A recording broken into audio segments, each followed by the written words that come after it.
Menir teknis Jorge Martin di Pramac, Daniel Romagnoli, menghadiri GP1 untuk membicarakan performanya. Jorge Martin memiliki performa yang sangat tinggi musim MotoGP ini, sedemikian rupa sehingga di setiap balapan dia berada di top 3 berjuang untuk menang.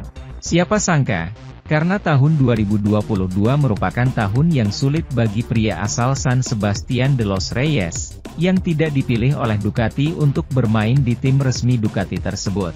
Sekarang hidup tersenyum padanya dalam hal performanya di MotoGP, jadi timnya sadar akan harta karun yang mereka miliki di dalam kotak. Dalam hal ini, Daniel Romagnoli menjelaskan bagaimana dia melihatnya dari dalam Pramac Racing. Romagnoli mengenang balapan hari Minggu di Jerman. Jorge mencoba menerapkan strategi yang sama seperti kemarin dalam balapan sprint, yaitu mendorong dari awal. Dan Pecco menangkap kami di tengah balapan, karena Martin menuntut terlalu banyak dari pembalap ban, mulai Romagnoli. Saya tidak menyangka dia bisa kembali ke depan karena Bagnaia sangat kuat dalam pengereman, tapi dia berhasil.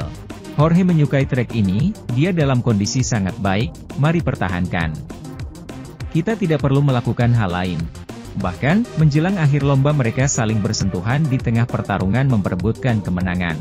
Martin melaju agak lama dan kehilangan barisan belakang, Pecco masuk dengan sedikit cepat.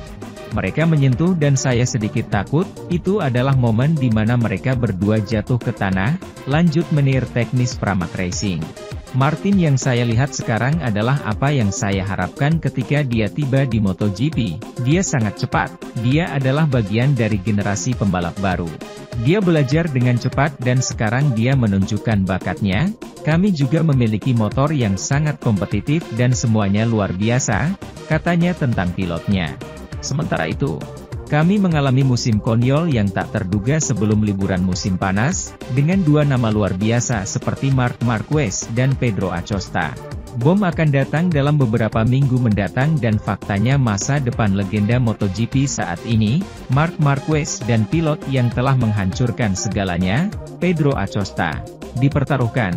Keduanya berada dalam keadaan yang berbeda namun bintang-bintang tersebut sejajar sehingga kita semakin dekat untuk melihat keduanya di KTM musim depan.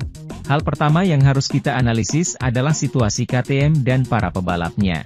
Mereka memiliki kontrak dengan merek Austria untuk 2024 Binder, Miller dan Paul Espargaro, dengan siapa kami kembali setelah musim panas setelah cedera parah di Portimao. Satu-satunya pembalap KTM yang berada di MotoGP musim ini dan yang tidak memiliki kontrak 2024 adalah Augusto Fernandes, Rookie, yang menjalani musim lebih dari layak, mencetak poin di semua balapan dan bahkan mencapai posisi keempat di Le Mans. Pedro Acosta telah menandatangani kontrak dengan KTM untuk tahun 2024 selama merek Austria memberinya kursi di MotoGP, jika tidak, dia akan bebas pada 30 Juni 2023. Hanya dalam 10 hari dia bisa menandatangani kontrak dengan pabrikan lain. Tapi sangat sulit melihat Acosta di luar KTM. Merek tersebut tahu bahwa ia memiliki permata dan Acosta sangat berterima kasih kepada mereka, karena mereka mendukungnya ketika tidak ada orang lain yang melakukannya. Itu membuat perubahan awalnya mudah, jika menyakitkan. Kami mengalahkan Augusto Fernandes, setelah hanya 8 balapan di MotoGP dan kami memasang Acosta. Disinilah masalahnya, citra KTM sebagai penghancur bakat. Tahun lalu mereka memiliki dua rookies seperti Remy Gardner dan Raul Fernandez,